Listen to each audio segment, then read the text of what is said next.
उम्र नहीं है। जब भी भक्ति तुम्हारे हृदय में उत्पन्न हो जाए, भजन मार्ग में चल देना चाहिए। मीराबाई का नाम तो सबने सुना होगा ना, सुना है? कर्माबाई का नाम सुना है? कर्माबाई की आयु मात्र 7 वर्ष की थी। 7 वर्ष की कर्मा ने मूर्ति में से भगवान प्रकट कर दी ने और अपने हाथ से उनको प्रसाद पवाया था। बंधुओं, भगवान आपकी दौलत संपत्ति नहीं देखता, आपका रूप यौवन नहीं देखता, वह तो आपका भाव देखता है। निर्मल भाव जब हो तो परमात्मा को आपके घर में आना ही पड़ता है। एक बार प्रेम से कहिए राधे राधे। राजस्थान में अलवर जिले में एक किसान परिवार रहता था, जाट परिवार था। अच्छा, उस घर में एक ब्राह्मण देवता का आना जाना लगा रहता था। प्रायः हम सनातनियों के यहाँ होता है कि कोई ना कोई पंडित जी, कोई ना कोई ब्राह्मण आते रहते हैं। तो उनके पास एक ठाकुर जी की छवि थी, ठाकुर जी की मूर्ति थी। तो वो यहाँ आते थे तो सेवा अच्छी लगती थी। तो एक दिन कहने लगे कि किसान जी से कहने लगे, वह परिवार किसान था, कि काम करो हमारे ठाकुर को अब आप रख लो, क्योंकि मैं तो बूढ़ा हो गया हूं, सेवा ज्यादा कर नहीं पाता हूं। वह बोले महाराज हम पे तो सेवा करना नहीं आती, किस प्रकार सेवा होती है? अब हम ठहरे जाट, हम ठहरे किसान, हम पे तो सेवा नहीं बनती। पंडित जी ने बोला कि साधारण सी सेवा है, कोई ज्यादा सेवा नहीं है, बस जब स्नान करो तो इनको स्नान करा दो, भोजन करने के पहले इनको भोजन करा दो, और जब शयन करने जाओ इनको शयन करा दो, बस छोटी सी सेवा है, बस ये नियम से करते रहो, तुमको मंत्रों की आवश्यकता नहीं है। उन्होंने कहा ठीक है, आपकी कृपा हुई है तो हम इनको रखते हैं। और जब वह ठाकुर जी घर में आए ना, ठाकुर जी घर में पधरा लिए, तो उनके घर में एक बड़ी सुंदर पुत्री का जन्म हो गया। और जब पुत्री को देखा ना, संत जी आए नामकरण करने के लिए, तो मानो यूं कहने लगे कि अरे ये तो तुम्हारे कर्मों का फल मिला हुआ है, इसलिए इसका नाम कर्मा रख दिया। अच्छा, राजस्थान में जो बच्चियां होती है ना, बेटियां, उनको बाई बोला जाता है। अच्छा, हमारे यहाँ क्या बोलते हैं? बच्चियों को क्या बोलते हैं अपने यहाँ पर? बिन्ना, बेटी। बेटी तो हर जगह बोलते हैं। लाली हमारे यहाँ ब्रज में बोलते हैं, यहाँ नहीं बोलते। सब जगह अपनी अपनी भाषा होती है। तो राजस्थान में बोलते हैं बाई, कर्मा बाई। बड़ी सुसज्जित परिवार में देखती अपने पिताजी को, बाबूजी को, कि ठाकुर को स्नान करा रहे हैं, ठाकुर को भोग लगा रहे हैं, ठाकुर को शयन करा रहे हैं, और जो हम कर्म करते हैं वही देख देख कर हमारे बच्चे बड़े होते हैं, वही संस्कार उनके हृदय में उत्पन्न हो जाते हैं। एक दिन क्या हुआ कि बैठे हुए थे बाबूजी, कुछ उदास से थे, तो आकर कर्माबाई कहने लगी, बापू क्या बात है, आप कुछ उदास लग रहे हो, कोई बात है क्या? बापू बोला कि बेटी क्या बताऊं, बाई क्या बताऊं, हमारे फलाने गांव में जो रिश्तेदार थे ना, उनकी आज मृत्यु हो गई है। अब हुआ क्या कि वहां मुझको जाना पड़ेगा, और अपने खास हैं तो तेरी माँ को भी जाना पड़ेगा, लेकिन यदि हम वहां जाते हैं तो जो ठाकुर है घर में, उसका स्नान कौन कराएगा, उसको भोग कौन लगाएगा? तो हम बड़ी असमंजस में हैं, सोच नहीं पा रहे हैं क्या किया जाए। कर्मा ने कहा इतनी छोटी सी बात है, ठीक है एक काम करो, मैं स्नान करा दूंगी, मैं भोग लगा दूंगी। अरे बेटी तू तो बहुत छोटी है, तू कैसे करेगी? तुझ पे कुछ बनाना आता भी है या वैसी बातें कर रही है?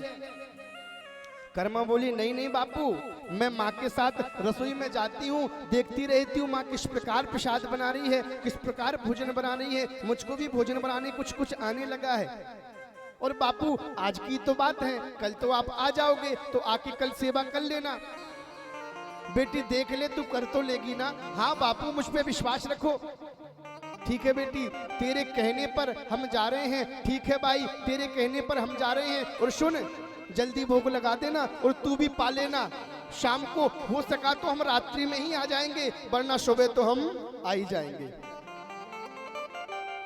माता और पिता दोनों चल दिए। अब छोटी सी कर्मा, ज्यादा कुछ बनाना तो आता नहीं था, क्या किया जाए। तो कर्मा बाई ने खिचड़ी बनाई है, बड़ी सुंदर खिचड़ी बना देनी। और उस खिचड़ी पे थोड़ा सा घी डाल दिया, गुड़ का डीला रख दिया, थाली में लेकर और ठाकुर के समीप पहुंच गई, मंदिर में पहुंच गई। रख दी नहीं, कह दिया ठाकुर पाइए। अब ठाकुर ऐसे तो नहीं पाते। थोड़ी देर बाद पहुंची, अरे खिचड़ी तो रखी हुई है, ठाकुर आप पाते नहीं हो क्या? अच्छा अच्छा, मैं पहली बार पबा रही हूँ, इसलिए शायद आपको पसंद नहीं आ रहा है। तो सुनो ठाकुर, बापू तो नहीं है, बापू तो गांव गए हैं। लेकिन ठाकुर ने फिर भी खिचड़ी नहीं पाई। अब क्यों नहीं पा रहे हो? अच्छा अच्छा, याद आया, बापू कुछ आपको गा के सुनाते थे, कुछ आपको स्तुतियां करते थे, तब आप पाते होगे शायद। लेकिन मुझ पे तो कोई मंत्र नहीं आते, कोई स्तुति नहीं आती। 7 वर्ष की आयु में, 5 वर्ष की आयु में कर्मा के मुख से एक पद फूटा, जिस पद के द्वारा ठाकुर को रिझा रही है। आइए हम भी कर्मा के साथ वो पद गाते हैं। थाली भर के लाई खिचड़ो, ऊपर घी की बाट की। अरे थाली भर के लाई रे खिचड़ो, ऊपर घी की बाट की। जीभो मारे जामदनी, जिबाबे बेटी जाट की। थाली भर के लाई रे खिचड़ो, ऊपर घी की बाट की। मेरो श्याम घड़ी, जिबा में बेटी जाट की। थाली भर कर लाई रे खिचड़ो, ऊपर घी की बाट की। थाली भर कर लाई रे खिचड़ो, ऊपर घी की बाट की। जीभो मारे जामदनी, जिबाबे बेटी जाट की। हर जीबे मारा श्याम घड़ी, जिबा में बेटी जाट की। मीठी मीठी ताली सेवा करते हुए जय हो।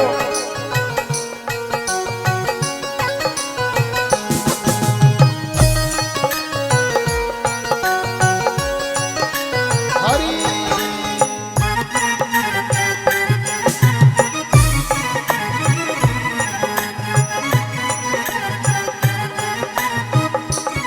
कर्माबाई बोली कि शायद आपको खिचड़ी देखकर मन नहीं हो रहा होगा कि शायद बापू आए, तो क्या है कि बापू अच्छा अच्छा भोजन कराते हो ना, तो शायद आपकी आदत बिगड़ गई है, खिचड़ी देखकर मन नहीं हो रहा पाने का। तो सुनो, बापू नहीं है, आप यदि बापू के चक्कर में बैठे रहोगे तो आज कुछ पाने के नहीं मिलेगा। क्या कह रही हैं? बापू मारो गांव गयो है, ना जाने कद आवे लो। बापू मेरो गाँव गयो है, ना जाने कब आवे गो। के भरोसे बैठे रह तो भूखो ही रह जावे लो। के भरोसे। ना जाने कब आवे यदि गो। आपको लग रहा है कि बापू आए और आपको प्रसाद बनाए, तो सुन लो कान्हा, आज बापू नहीं आ रहेंगे। उनके यदि सोचो कि आकर पमाए तो भूखे रहोगे, कुछ नहीं मिलेगा खाने के लिए। और कह रही सुनो, ठीक है आज शायद आपको खिचड़ी पाने में थोड़ी सी मन नहीं हो रहा है, लेकिन आज पालो। आज पबाओ तने खिचड़ो, आज पबाओ तने खिचड़ो। काल राबड़ी छाछ की, जीबे मारो जामदनी, जिबाबे बेटी जाट की। हर थाली लड़के लाई रे खिचड़ो, ऊपर घी की बाट की। जी में मारा श्याम घड़ी, जिबा में बेटी जाट की।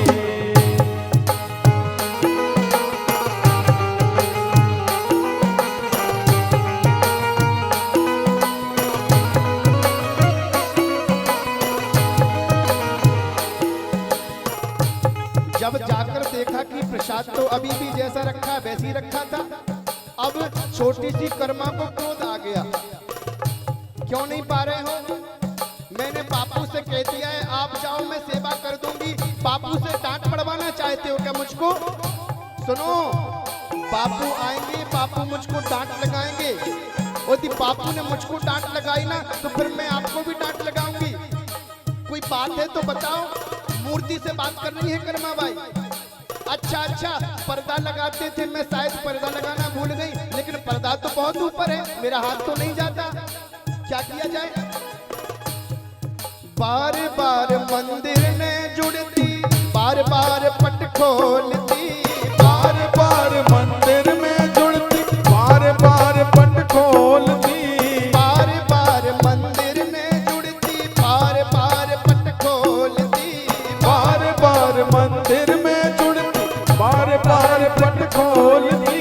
कैया कौनी दियर मोहड़ा करड़ी करड़ी बोलती, कैया अरे नहीं क्यों करिया करवा बोलती। अब तो महाराज डांटने लग गई है, करड़ी करड़ी बोल रही हैं, नहीं पाओगे तो सुनो, आंगन में कुआं है, यदि तुम नहीं पाओगे ना तो बापू आएगा, मैं बापू की डांट नहीं सुन सकती, मैं कुएं में कूदकर अपने प्राणों को त्याग दूंगी यदि आप पाने नहीं आए। और जैसे ये कहा है महाराज, मूर्ति पिघल गई, मूर्ति से ठाकुर प्रकट हो गया, और ठाकुर आके ना जो वो घंगरिया दी थी, घंगरिया की ओड़ में बैठ गया, और ओड़ में बैठ के पाने लगा, और कहती है जब तू जिएगा तभी तो मैं जीवूंगी, मुझको भी तो भूख लगी हुई है। तू जीवे तद में भी जीवू, तू जीवे तद में भी जीवू, मरु न काहू जाट की, जीवो मारो श्याम धनी, जीवावे बेटी जाट की। थाली भर के जाहिर खींचड़ो ऊपर की बाट की, जी में मारा श्याम गणी, जिमा में बेटी जाट जब की। कर्मा ने फटकार लगाई ना गोपाल को, गोपाल प्रकट हो गए, पर्दा भूल गए। ऐसी भक्ता है, देखो तो सही, छोटी सी बालिका किस प्रकार भाव से हमें बुला रही है। गोपाल जी आ गए। पर्दो भूल गयो सावरिया, पर्दो फेर लगायो जी, पर्दो गयो सावरिया, पर्दो फेर लगायो जी, धावलिया की ओट बैठ के शाम खींचड़ो खायो जी, धावलिया की ओट शाम खींचड़ो खायो। धावलिया किसे कहते हैं जानते हो? जो घंगरिया होती है ना, इसको राजस्थान में धावलिया कहते हैं। तो मानो घंगरिया की ओट कर लीनी और शाम खिचड़ो खाए को लग गए। लेकिन जब खिचड़ो खा रहे थे ना, खिचड़ी खा रहे थे, तो कन्हैया ने तो कभी ऐसे खाया नहीं है, तो उनके हाथों से मानो उनके वस्त्रों पर गिरने लगी। अरे ठाकुर, आप पर तो लगता खाना भी नहीं आता, पिताजी ने बहुत बिगाड़ दिया है तुमको, चलो हटाओ, मैं अपने हाथों से पवाती हूँ। छोटी सी कर्मा अपने दोनों उंगलियों में खिचड़ी लेती है और ठाकुर को पवा रही है। भक्ति हो तो कर्मा जैसी, भक्ति हो तो कर्मा जैसी, सावरियो घर आवे लो, भक्ति हो तो कर्मा जैसी, सावरियो घर आवे लो, सब भक्त न मिल कर के प्रभु जी हर हर थाली भर के जाहिर खींचड़ो ऊपर की बाट की, जी में मारा श्याम गणी, जिमा में बेटी जाट की।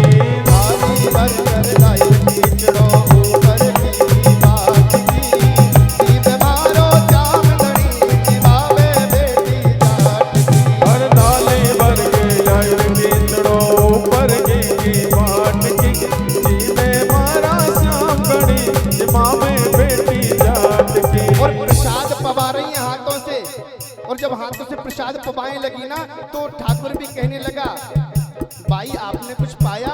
बोले कहाँ पाया, आने में कितनी देर कर दी, मुझको तो बहुत जोर से भूख लगी है, अब आपको पवाऊंगी तभी तो मैं कुछ पाऊंगी। अब कहना कहने लगे, ठाकुर कहने लगे बैठो, अब मैं आपको पवाता हूँ। ठाकुर ने अपनी गोद में बिठा लिया कर्माबाई को और अपने हाथ से खिचड़ी पवा रहे हैं।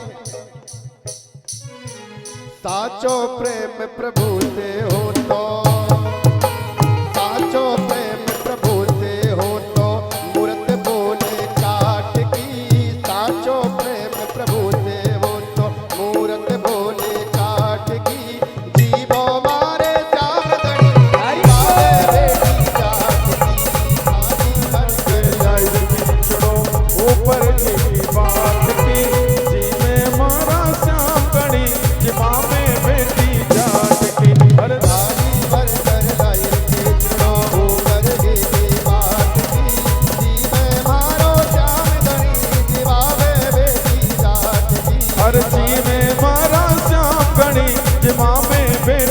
जाट की, जिमावे बेटी जाट की, जिमावे बेटी जाट की। महाराज छोटी सी कर्मा ने मूर्ति से ठाकुर को प्रकट कर ली ना, ठाकुर को अपने हाथ से खिचड़ी पवाई, इसके बाद ठाकुर ने भी खिचड़ी पवाई, फिर से पर्दा बंद कर दिया, ठाकुर जी मूर्ति में प्रवेश कर गए। अब जैसी संध्या कालीन हुई, रात्रि हुई, तो रात्रि में बाबा आ गए, मैया आ गए, आकर सबसे पहले पूछा, अरे बाई, ओ कर्मा बाई, ठाकुर की सेवा कर दी थी ना? हाँ बापू, सेवा कर दी। भोग लगाया था? हाँ बापू। क्या बनाया? खिचड़ी बनाई थी बापू। अच्छा ठीक है, काम कर, जो भोग की थाली थी ना, ला मुझको दे दे, उसको मैं पान कर लेता हूँ। अरे बापू, तुम्हारे ठाकुर ने कुछ छोड़ा हो जब तो मैं आपको दूंगी। छोड़ा हो कुछ? ये क्या बोल रही है बेटी? अरे बापू, मुझे लगता है आप प्रसाद अच्छे से नहीं पवाते हो, और सुनो, उनको तो पाना भी नहीं आता है। हाथ से पा रहे थे ना तो अपने वस्त्रों पे गिरा रहे थे, फिर मैंने अपने हाथ से खबाया, देखो ये उंगली में दांत भी लग गया है। जब ये शब्द सुने कि ठाकुर ने पाया, बेटी तूने अपने हाथ से पवाया? सच बोल रही है ना तू? वो जो घर में मूर्ति रखी है उस ठाकुर ने पाया? हाँ बापू, देखो तो ना, हाथ में दांत भी लग गया, उंगली में देखा तो दांत का निशान बना हुआ था। तुरंत अपनी पुत्री के चरणों को पकड़ लिया, बेटी हम तो कई वर्षों से सेवा कर रहे हैं, लेकिन कभी हमको तो दर्शन ना दिए। तूने आज पहले दिन ही सेवा की और मूर्ति से ठाकुर को प्रकट कर लेना। बेटी एक काम कर, अब प्रातः काल का भोजन भी तू बनाना और उनको भोग लगाने के लिए बुलाना, हम देखते हैं कैसे आते हैं। ठीक है बाबू। अच्छा, कर्मा बाई को पता नहीं था कि केवल मूर्ति की पूजा करते थे, वह तो यही जानते थे कि बापू भी पवाते होंगे और प्रकट होकर आते होंगे। दूसरे दिन फिर से कर्मा बाई ने बढ़िया सुंदर खिचड़ी का भोग बनाया और जाके गिरधर के सन्मुख रख दिया। ठाकुर आ जाओ, आ जाओ, भोग पालो। लेकिन ठाकुर तो नहीं आते, बाहर बापू खड़े हैं। अच्छा, शायद बापू से शर्म लग रही है क्या? कोई बात नहीं, आ जाओ। पर्दा लगा दी ना, कर्मा बाहर पहुंच गई, लेकिन ठाकुर जब नहीं आए ना, कहने लग गई, बापू के सामने झूठा पड़वाना चाहते हो क्या मुझको? अरे क्या सोचेंगी कि छोटी सी कर्मा झूठ बोलती है, कल तो तुम आके प्रसाद पा गए थे, आज क्यों नहीं आते? ठाकुर की मूर्ति से आवाज आ गई, कर्मा मैं तेरे पिता के सामने नहीं आ सकता। क्यों नहीं आ सकते? तेरे पिता ने मुझे मूर्ति माना था, इसलिए उनके लिए मैं मूर्ति ही रहूंगा, और तूने मुझे ठाकुर माना, अपना गिरधर माना, इसलिए मैं मूर्ति से प्रकट होकर तेरे हाथ से प्रसाद पाने आ गया था।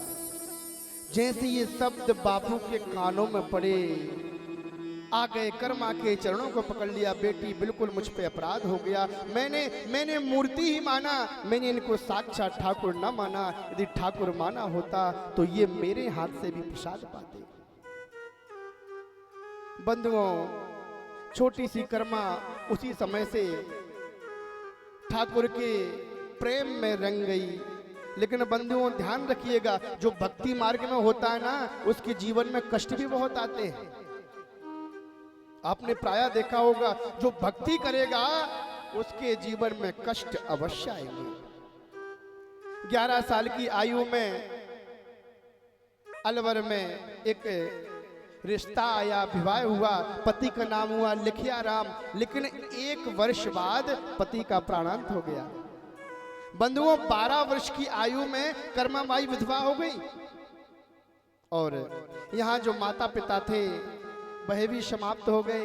अब कर्मा बाई सोच रही थी कि मैं कैसे जीवन जीऊं। तो एक दिन क्या हुआ कि वह एक सरोवर में, एक नदी में अपने आप को दाह कर कूद कर अपने प्राणों की आहुति देना चाहती थी, लेकिन जैसी उस सरोवर में प्रवेश की तो उनके पैरों से आकर एक मूर्ति टकराने लगी। जब उस मूर्ति को देखा तो कोई खंडित मूर्ति थी, लेकिन पत्थरों से टकरा कर उसके हाथ और पैरों का आकार ऐसे बन गया था जैसे जगन्नाथ जी की मूर्ति हो। और उस मूर्ति को उठाया और मूर्ति को लेते ही जीने की आस आ गई कि शायद जगन्नाथ मेरे सन्मुख आ गए हैं, अब मैं इनकी सेवा करूंगी। और कर्मा बाई जगन्नाथ जी को लेके जगन्नाथपुरी चली गई। बंधुओं, जगन्नाथपुरी यदि आप लोग गए हो तो वहां कर्माबाई की रसोई चलती है, कभी जाइए तो दर्शन कीजिएगा। अब तो कर्माबाई ने यहाँ भी वही प्रसाद बनाना प्रारंभ कर देना। प्रातः काल उठते ही बढ़िया खिचड़ी बना देती और संत खूब खिचड़ी प्रसाद लेने के लिए आते। संतों की भीड़ लगने लगी। एक दिन बैठा हुआ जगन्नाथ ठाकुर भी कहने लगा सुभद्रा से, बलदाऊ से, दाऊ जी सुना है कोई कर्मा आई है, बहुत अच्छा प्रसाद बनाती है, बहुत अच्छी खिचड़ी बनाती है। तो क्या हुआ, ठाकुर भी मंदिर में से उठकर खिचड़ी पाने के लिए चलती है। रोज ठाकुर जाते और कर्माबाई की हाथ की खिचड़ी पाते। अच्छा, लेकिन मंदिर का समय था, 11:30 बजे मंदिर में भोग लगता था, तो घंटी बजने के पहले ठाकुर को मंदिर में आना भी पड़ता था। तो ठाकुर सुबह ही चले जाते और कर्मा से कहते, कर्मा तू तो सारे काम छोड़ दे और जल्दी से खिचड़ी बना दे, हमको भोग लगा दे। और कर्मा बिना नहाए ही ठाकुर सेवा करने लगती, भोग बनाने लगती। लेकिन हुआ क्या, एक दिन एक संत आए, संत ने देख लिया, कर्मा ये क्या कर रही हो, ये तो अपराध है, बिना बनाए बिना स्नान किए पवित्रता से नहीं नहीं नहीं ऐसे भोग मत पवाया करो। एक दिन कर्मा संत की बात सुनकर स्नान करने के लिए चल दी और ठाकुर आकर कर्मा के घर में बैठ गए। अब ठाकुर समय देख रहे हैं, कर्मा कब तक आएगी कब तक आएगी, और देखते देखते कर्माबाई जब स्नान कर कर आई ना, तो मंदिर का घंटा बज गया। अब मंदिर का घंटा बज गया, ठाकुर जी बैठे हैं कर्माबाई के घर में। मंदिर के जब पट खोले तो देखा ठाकुर ही नहीं है, खाली पड़ा हुआ है। अब तो पूरे जगन्नाथपुरी में हल्ला मच गया, ठाकुर गायब हो गए, ठाकुर गायब हो गए। जाकर देखा गया तो कर्माबाई की कुटिया पे ठाकुर विराजमान थे। बतलाया गया कि कर्माबाई की खिचड़ी बहुत प्रिय है। उस दिन से अब खिचड़ी का भोग भी जगन्नाथ जी को लगने लगा। कर्माबाई की कुटिया से 11:30 बजे पहले जाता है भोग जगन्नाथ जी को। इसके बाद संतों को वहां पर वितरण किया जाता है। कहने का तात्पर्य है कि